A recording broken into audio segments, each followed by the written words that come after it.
These are already the people that have done the hard work.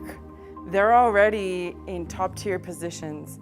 According to most people's rulers, they're already successful. But the world doesn't stay the same. If you look at the pace of change and technological advancement, it's been staggering in the last 10 years alone, and all of that is due to creativity and innovation in business. If you're not taking those things seriously, you're going to be left behind.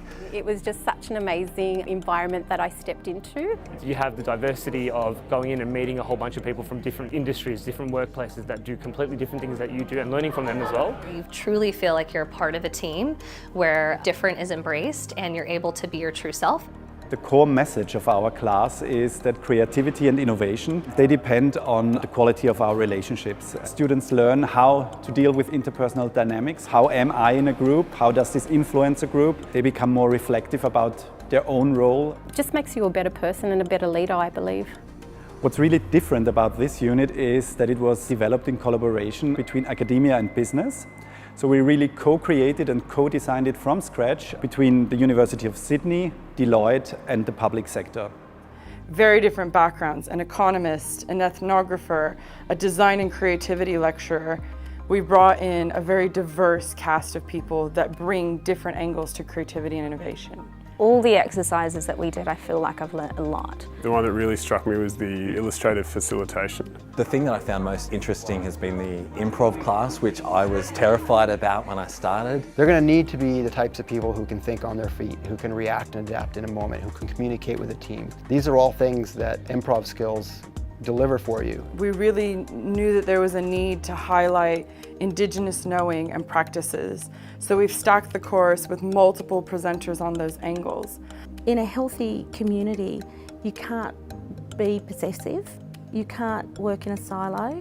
We had so many people in the room, so many conversations, different personalities, a little bit of conflict here and there.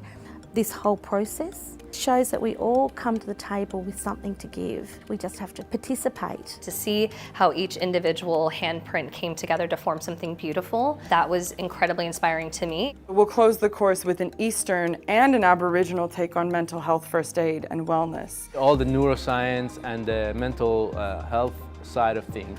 That really kind of brought it all together for me. Depending on when you do it in the MBA degree, you take different things from it. Either you learn new things, or it's a place where you get to bring all the knowledge you've gathered and kind of reflect on it from a different perspective. This subject's definitely a roller coaster of emotions, and you really break through the barriers. We are going into the unspoken, subconscious uneases that are all the time there between us, but we usually don't recognize them or don't know how to talk about them. Often the stuff which goes unsaid is what gets in the way of success in business. I got very uncomfortable today and yesterday. You feel a bit self-conscious, and by the end of it you're jumping around and dancing. Psychological safety is the most important thing for teams to be successful and innovative. This course gives you a great ability to be able to take little pieces from each session, and then it's up to you to workshop how to leverage those tools. We're supporting the leaders of tomorrow to have the knowledge and the courage to bring creativity and innovation into their workplaces to support a more effective and productive and prosperous Australia.